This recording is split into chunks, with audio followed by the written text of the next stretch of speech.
What next? Yes. Do I put my money in crypto? Do I go buy another house? Do I put an extension on the, should I just put the money under my bed?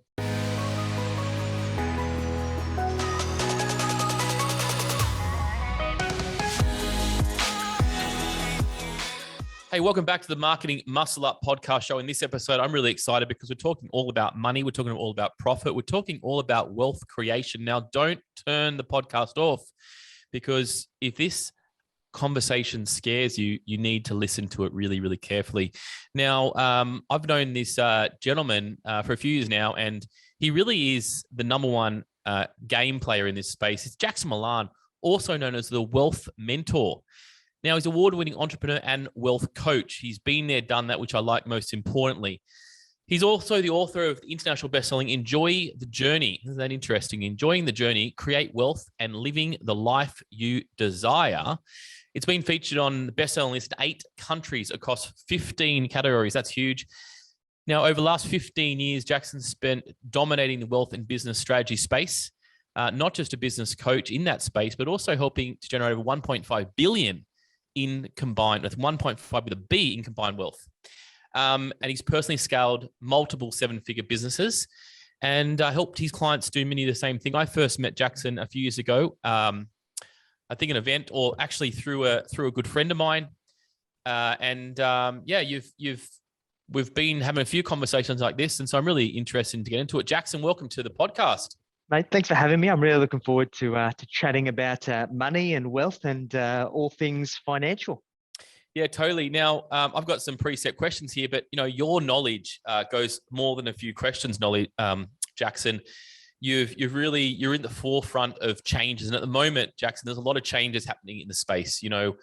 And specifically, I want to talk specifically about kind of smaller operators. Yes. We work a lot in the health, wellness, lifestyle kind of space where people are impacting and making an impact to people, and they want to create change in their lives. But the one thing that I think most people, myself included, Jackson, we always leave ourselves to the end, because when someone says, I have strategy calls with our clients, one thing I say is, well, what financial goal do you want to hit? What's your revenue target? And it's like the eyes are just blank, because they're focusing on members, not focusing on even revenue. But I really want to focus on profit too. So Jackson, I guess my first question, I want to go back a little bit, because you've got a personal story around this. And this is the reason what I always love to go, why are you a wealth coach, Jackson? I mean, it sounds cool, but what's the journey? What got you to this point?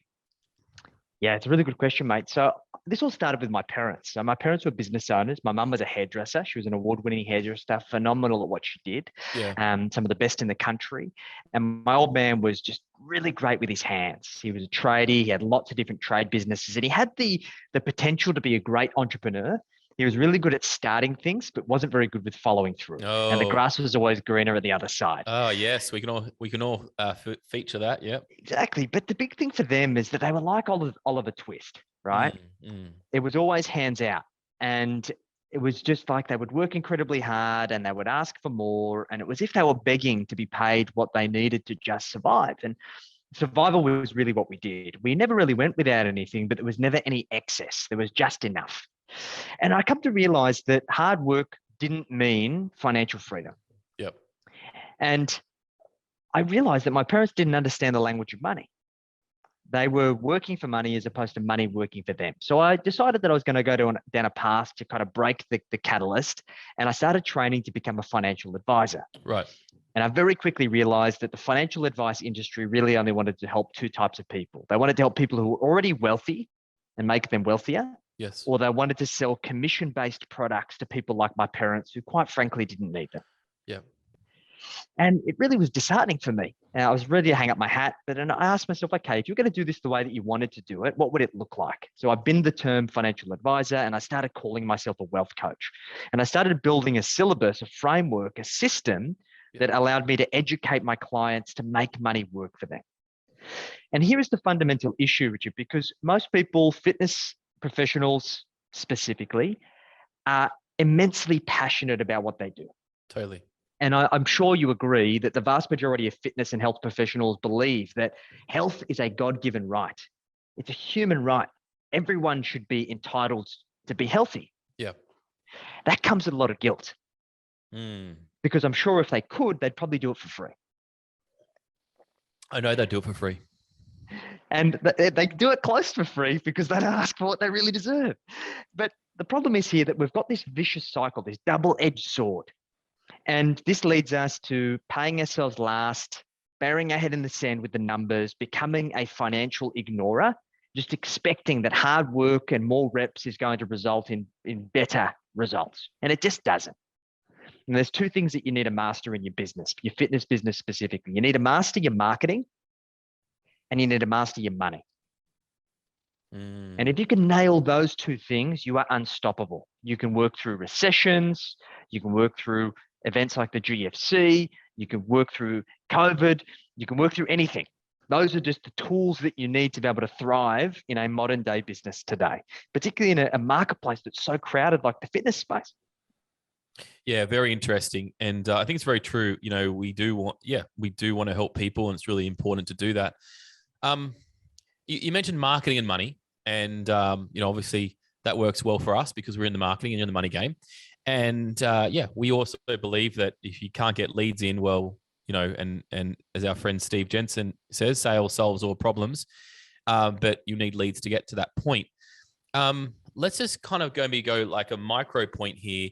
If a business is struggling at the moment, Jackson, when I say struggling, you mentioned that your parents, that you didn't go without, but it was week to week pretty much, right? Yes. You got by. And I think, you know, is it safe to say, Jackson, that most people, I mean, you obviously are in this game, you're having those conversations. I'm not in that degree. Where are most people with their finances, Jackson? Yeah, it's a really interesting point, mate. So we define people at a potential of 5 stages of what we call the wealth pyramid. At the bottom of the wealth pyramid is what we call financial battle. These are people who are burning cash. They're drowning financially. They're essentially going to sink the ship, right? Yep. We've then got comfort. This is where people are treading water. They make just enough that they can pay the bills, they can keep going, but they're not moving forwards. Yep. We've then got financial growth where we've got surplus, we've got profit, and we're making money work for us. We're advancing. We're magnifying our position. We're progressing. Then we've got this highly coveted financial freedom, which is basically achieved by 2 things. You own your home and it's paid off, and you have enough passive income that you can choose what you do with your time. And then we've got stage 5, which is financial abundance. This is where we're at a stage where we can focus on legacy, impact, and generational wealth. Now, for the vast majority of people that I see right now, they're on this tipping point of battle and comfort. It's this vicious cycle that they get their head above water and they might get 1 step forwards, and then for some reason they get hit for a 6 and they end up taking 2 steps backwards. And they just can't seem to break through this invisible ceiling to go from surviving to thriving. Wow, that's so good. Battle, comfort, surplus, freedom, abundance. Wow. Very, very interesting. And it makes so much sense when you put it that way. And so let's say for somebody who, I think it was there's 3 levels. I think it was the comfort. So let's say you're a personal trainer or a fitness professional or a studio owner, and you're in the comfort stage. You've maybe had a battle stage a year ago, and you're smelling something's changing and you don't want to go back to there. What could a person right now do to maybe change their mindset or to change their finances? Or do I have to, open up a bank account or something? What could I do straight away that could help me to do this? Yes, it's actually all mindset related, mate. You hit the nail on the head. Because here's the thing. We have to run 2 different operating systems typically. We either move away from pain or we move towards pleasure. And fitness professionals are phenomenal at moving away from pain, right? It's like, it's even part of the actual fitness itself. Like you're doing squats, you need to feel the burn. You got to squeeze out that last rep. If you're not feeling the pain, it's not working. You're not building the muscle, right? But that's not how we grow a successful business. And that's not how we amass wealth. It shouldn't be painful. So what we actually need to do is we need to shift from away from pain, which is what gets us out of battle and into comfort. But the reason why we're hitting that invisible ceiling is because if we're in this comfort zone, this cushy part, then there's no emphasis for us to get out of our comfort zone anymore. Yeah, totally true. We have this principle that's called a cognitive bias for loss aversion. There's actually been a Nobel Prize that was issued in 2016 on this very thing. Because what they were able to prove is that the emotion of a loss is twice as significant as the potential of a gain. Wow. Yep. Now, what that means to get you out of comfort and into growth is that you need to put twice as much effort into your future planning to get you from comfort to growth and beyond than you did to get out of battle. Amazing. Twice the amount of effort. Twice the amount of effort. But those squats, just to do squeeze the last set out, it's probably a bit easier, it sounds like. 100% it is. So we've got a framework for this, Richard. Okay. The first thing we need to do is we actually need to focus on the individual themselves, because the biggest mistake I see fitness professionals make is they treat their business as if it's the destination. It's a vehicle. It is a wealth creation vehicle. It is like a share portfolio. It's like a property. In actual fact, it's better, because there are very few businesses that can be a cash creation machine like a fitness business. It's phenomenal at generating cash if you nail the numbers. What we need to work out is, what are the numbers we're trying to achieve? So we actually need to map out your personal plan. So we've got to ask ourselves, well, what do we need to be able to live a great lifestyle? So how we work this out is, okay, let's do what we call a personal profit and loss. I hate the dirty B word, budget. Yep. Personal profit and loss. Let's work out what your ideal lifestyle costs you. To pay your rent or to pay your mortgage, to eat nice food, to go out on the weekend, to have nice experiences. Let's assume that it's 100 grand a year. Sure. Beautiful. Firstly, what does the business need to do to consistently produce 100 grand a year for you? So we go income target into profit target into revenue target into members into leads. We can now link all of the activity to that outcome. How much more invested are we? Totally. We want those marketing, we want the sales to work. We want the conversion to work because we're working in our favor now. Exactly. Next stage is, okay, the 100 grand, say, gives us the beautiful lifestyle, allows us to do the things we want to do. Yep. How much extra would I need above and beyond that to now start planning and building wealth, to work towards buying my home, getting the next investment property, building passive income streams, paying off debts? Let's say it's 120. Yep. Okay. Do the same exercise. So in the words of our good friend Steve Jensen, we need our bare ass minimum. That's the 100 grand. And the 120 becomes the stretch.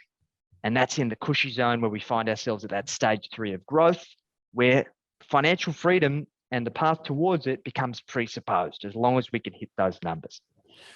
Wow. Very, very interesting. And it makes sense when you look at it that way, because it's almost like you want to win, you want to make sales, you want to do better marketing because there's a point for it. Sometimes, do you think we lose our way? Like, we just run a business and we think that's the thing, and we hope, and you know, something that, Jackson, I've got to ask you, that this is something that irritates me only because I used to do it, where I ask a business owner, what are you making each week? And I do the activity and they say, oh, I don't pull myself a wage out. And then I go, okay, well, hang on, back up. You got to eat some food, right? What do you spend to eat? Oh, I don't have a wage. I don't draw a wage. But then we go through and we look at what they actually physically pulled out of the bank account. It might have been they put their business card down, or they might not have 2 accounts. They pulled out cash, and it equates to a few $100, let's say $400, $500, $800, but they actually don't realize they're getting paid that. Talk about that. Is that a common thing that you see for small business owners, Jackson? So common. The amount of time I've seen people go to the charcoal chicken shop or sushi train or whatever and run their business card is just appalling. Stop treating your business like it's an ATM. It's not. Yeah. And look, I used to do this myself as well, right? And the penny drop for me is that I had an ex-business partner that I'm happily out of business with from many years ago. We had a successful business, but we went to an event at the casino, and I saw him use the business card to go take cash out to go and gamble on the tables. And I go, yeah, I don't want to be in business with this guy. I actually had a mentor very early in my career who said to me, never be in business with a gambler, a cheater, or a drunk. And I go, okay, I'm going to take that really personally. This is a warning sign, and I'm not going to do that. But the whole aim here is that you need to run your business like you're a professional, okay? Yeah. And we need to make sure that we put on the lens. Ask yourself this. If I was the CEO of Plus Fitness, of a publicly listed company, would I be allowed to do this? Or how would I do things differently? And how things would be done is you'd have a salary, And typically that'd be enough for you to be able to maintain your lifestyle, have comfort, not have anxiety about your day-to-day, week-to-week expenses. You'd have a bonus that is linked to the performance of the organization. So if you put in X amount of effort that gets Y result, you get Z. Yep. And thirdly, you would get a profit share for the shares that you own in the business as an investor. Makes sense. And you can go to the charcoal chicken and get the sushi train as much as you like, but there's a line of separation. So we've got clarity between what is business and what is personal. And then I guess the same thing happens. Like you've got to manage your budget over there in your family household for the $100,000 or the whatever you're taking. And you might only be able to eat 4 charcoal chickens instead of 3 that week, so you're just going to manage that, I'd say. And that's the come to Jesus moment that we sometimes need, mate, because this is the problem. Come to Jesus moment. Yeah, that's very interesting. Tell me about that. The problem is that when you treat your business like an ATM and you're taking these ad hoc drawings, we've proven it that on average you spend 15 to 20% more than if you set up the right structure. So just the pure mechanism of separating, creating a structure of the actual transfer of money, and also the way that we structure finances both in your business and in your personal cash flow, we typically improve your surplus by 20%. Wow, outstanding. I can definitely believe that. When I started off business, I started at 17, Jackson. I probably had the same account that I was pulling. I had no idea. And you start to realize and you go, hey, this can't be right. This can't be normal. And then you go, I just want to go get a job where I get paid every single week. But like you can get paid every week, can't you? You can do it. And I think that's really a huge achievement for I think that's one of the, when you're talking about those levels, the 5 levels, I think just being able to pay yourself a salary every single week where you're not late and you pay your super and you put your tax in there and that kind of stuff. I mean, how good does it feel as a business owner to do that? It feels so good. And look, once again, I want to use a fitness analogy here because this relates to your clients, right? You've got clients who come to the gym and you're trying to get them to achieve their goals. And they do what you tell them in the gym, but they eat shit, they drink too much, they party, they're not sleeping, they're not drinking water. They're not respecting themselves. How frustrating is it when you've set out this plan and you've tried to hold them to a certain standard and they disrespect themselves and the outcomes they're trying to achieve? Like there's this negative correlation between the outcome they want and the activity that they're doing to get there. It doesn't make sense. And it's the exact same thing where you expect yourself to turn up with energy and vitality and clarity in your business to drive the results forwards, but you're not treating yourself with respect.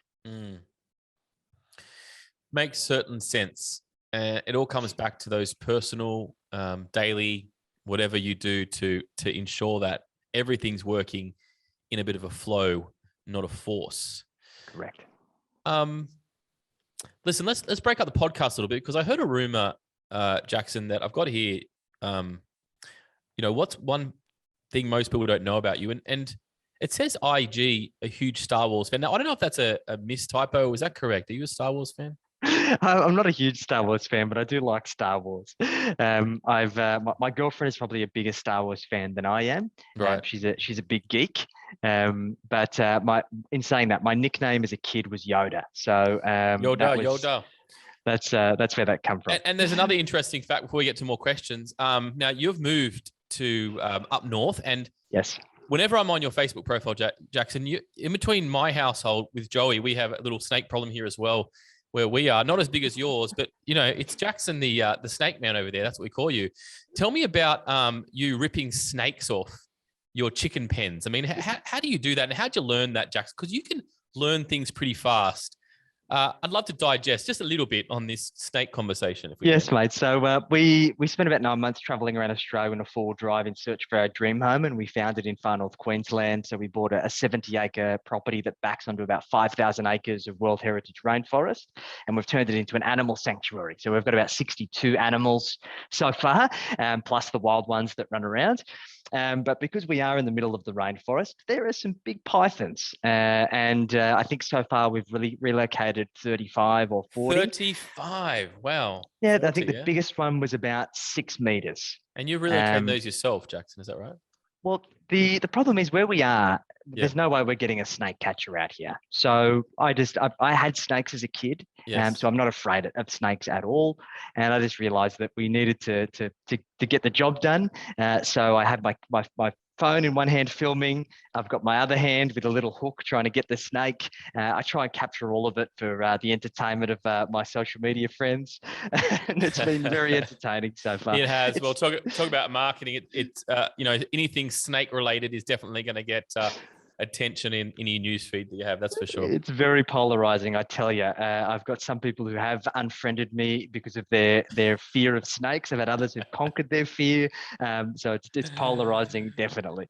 You're my hero in that game. Joey's got a 10 visit pass to the snake catcher here. I think we're up to visit 6. So I'll try to definitely jump on to your experience in that.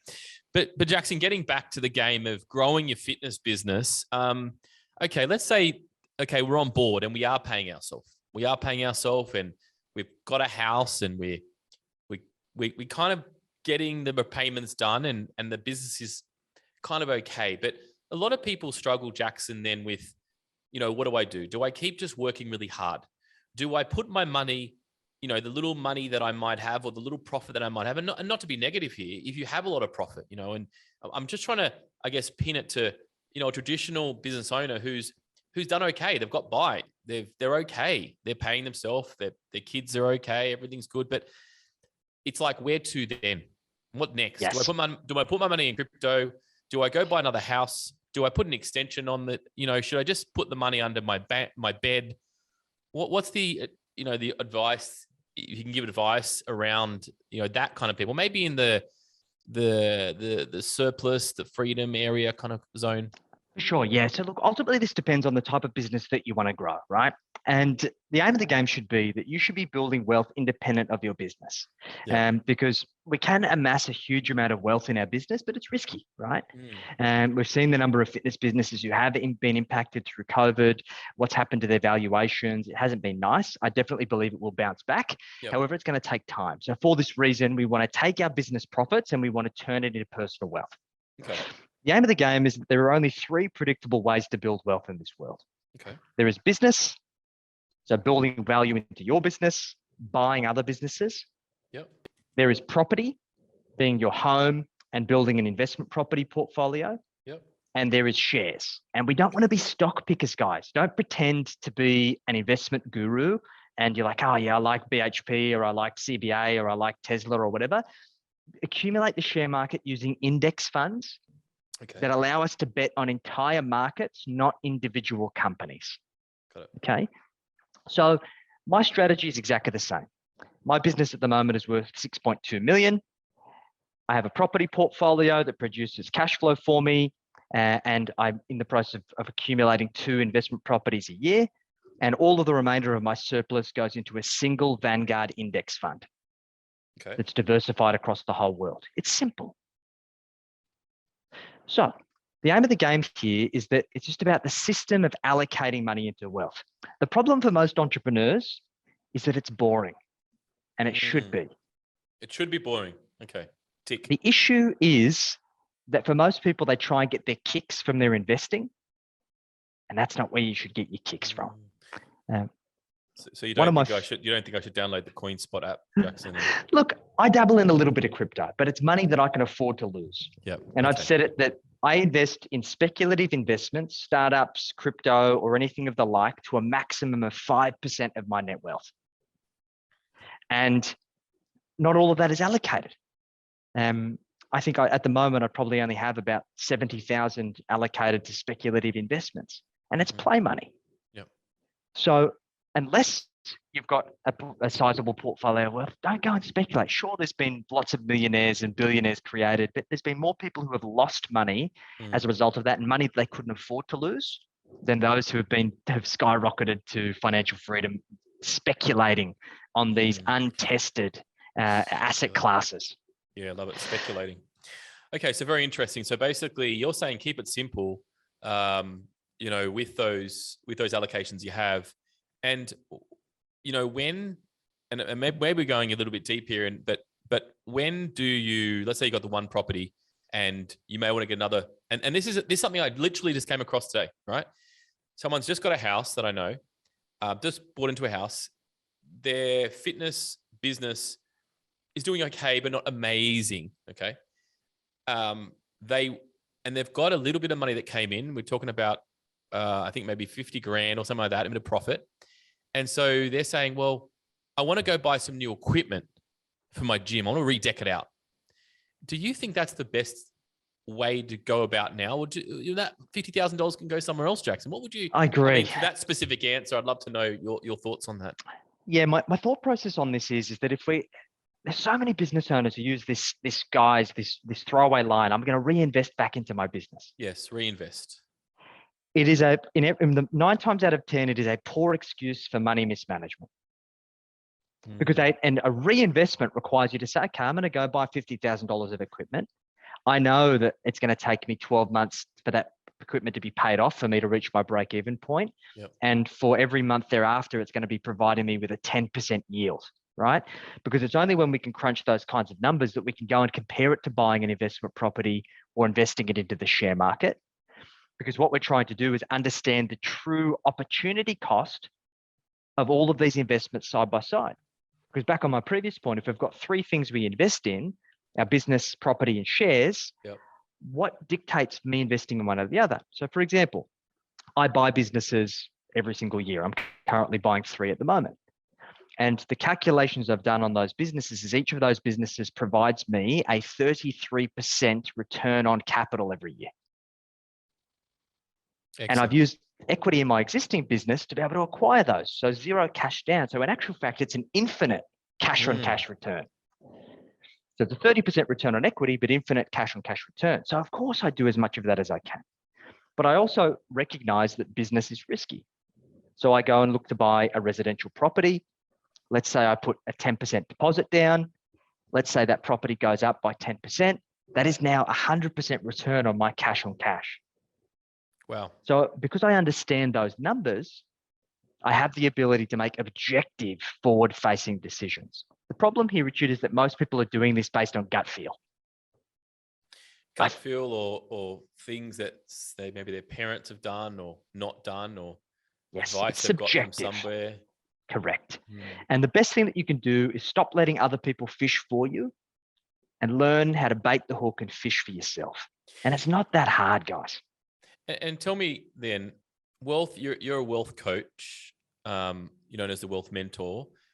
Whenever people are going, okay, go speak to your financial advisor, it sounds really big, Jackson, like I've got to have a portfolio of $100 million to speak to this financial advisor. Can you just kind of tell us a little bit about what is a wealth coach and what is a financial advisor? And I guess the next question is like, well, how do I start, Jackson? How do I get moving? How long is this going to take? Where's the first point of call?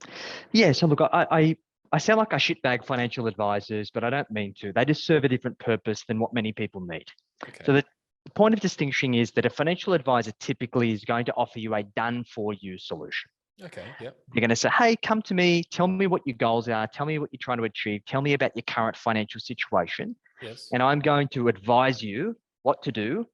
And I'm typically going to manage your money on your behalf so you can outsource that responsibility to me. Yep. That's okay. However, you are now responsible, like that person is now responsible, and your results are directly related to what that person does.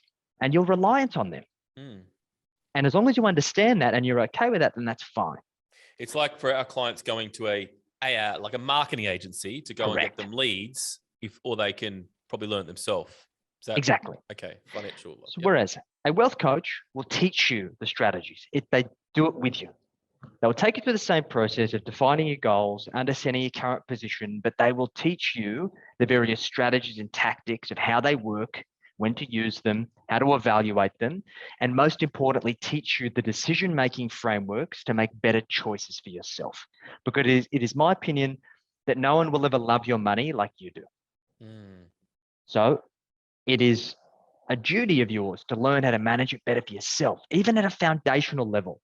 And what that then allows you to do is to bring experts in as you need to to outsource certain responsibilities, but at least you could hold them to a higher standard because you know what standard to hold them to, as opposed to taking a blind leap of faith. Yeah, I love it. So it sounds like the wealth coach is needed for the majority of people to get this Particularly a information business from. owner, Richard, because the problem that I've found in my experience with many financial advisors is that they only deal with personal. Yes. They draw the line at what the business has already produced. Got it. But most of our clients, they've got unlocked wealth in their business. We've had so many fitness businesses that have come to us who've been spinning the tires, have been stuck in that comfort phase, which has limited them to buy their dream home, to build investment portfolios, to create passive income. And it's only been through helping them unlock that hidden wealth in their business that has allowed them to go on and build that personal wealth, where a financial advisor typically is not going to be able to provide that level of service or advice or mentorship. Yeah, love it. Really, really interesting. And I love the personal story where this came from as well. I think it hits home hard because, it's really important that people know, okay, yeah, this is something that I've been through or Jackson's been through, and it's firsthand, really, really interesting. Been fascinating, really has. Now, Jackson, before we wrap up, I guess my final question is, how long is it going to take? Let's say we're raising our hands now. We're saying, listen, this sounds like good sense, and I'm sitting here going, oh, why didn't I think of that? You know what I mean?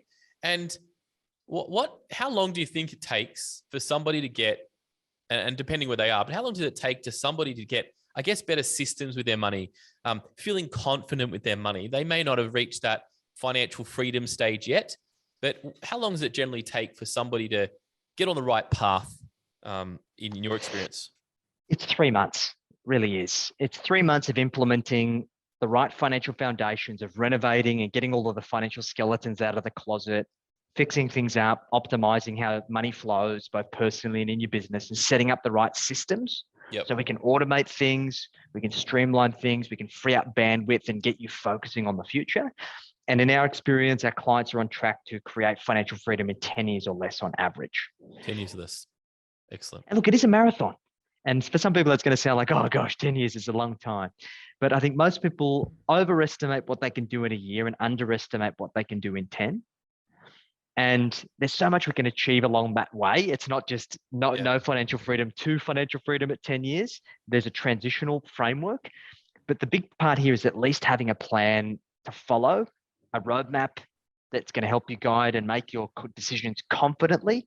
And as my book is titled, enjoy the journey along the way, because this is not about eating cornflakes for dinner and shrinking yourself wealthy. My motto is live for today and plan for tomorrow. We should be able to live an amazing, full, rich life of experiences now and create financial freedom at the same time. Love it. Jackson, it's been so interesting. I look forward to getting you back and continue hearing about the snake stories and the financial freedom of what people can do with their business. Because it is, it's great because, it makes more sense. People can market, people can sell, people can retain their clients for a reason, for a purpose, not just the daily grind. Yeah. So it's super interesting. Jackson, listen, how do we get a copy of your book? How can we start some kind of learning process? We'd love to know a bit more. How do we get a copy of the book, or where can we get to from here? Got a whole heap of goodies for you guys. So if you go to wealthhealthcheck.com.au, that is wealthhealthcheck.com.au, you get a copy of all my best-selling books, some scorecards, calculators, cheat sheets. You're going to get our 40-point financial performance scorecard, which is the top 40 things that get in the way of most business owners creating financial freedom. The scary thing is the average score is about 18 out of 40. Which means most business owners are below average financially. But the good thing is that most people can add at least 5 to their score in 30 days or less once they do the scorecard. So go to wealthhealthcheck.com.au and complete that, get all of the goodies, and start implementing and taking action. And of course, if you want to reach out and have a chat, all the details will be on there as well. Well, the good thing about fitness professionals, they're very competitive. So I'm sure they can try to smash that 40 to get to the highest they possibly can.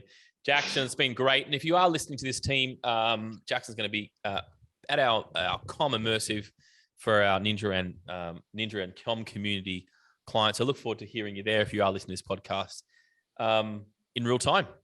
Jackson, thank you so much. Looking forward to hearing a bit more about, unpacking this in more detail later at the Immersive. And thanks for your time today. My pleasure, mate. Chat soon. Cheers, mate. Guys, if you've enjoyed this episode of the Marketing Muscle Up podcast show, be sure to subscribe and tune in for more episodes. There's 100+ episodes in there for you to wait to help you to grow your health and wellness business. And I certainly got a lot of that this episode: profit, revenue, and making business to work for you. Thanks, team. I'll catch you next time on the Marketing Muscle Up podcast show.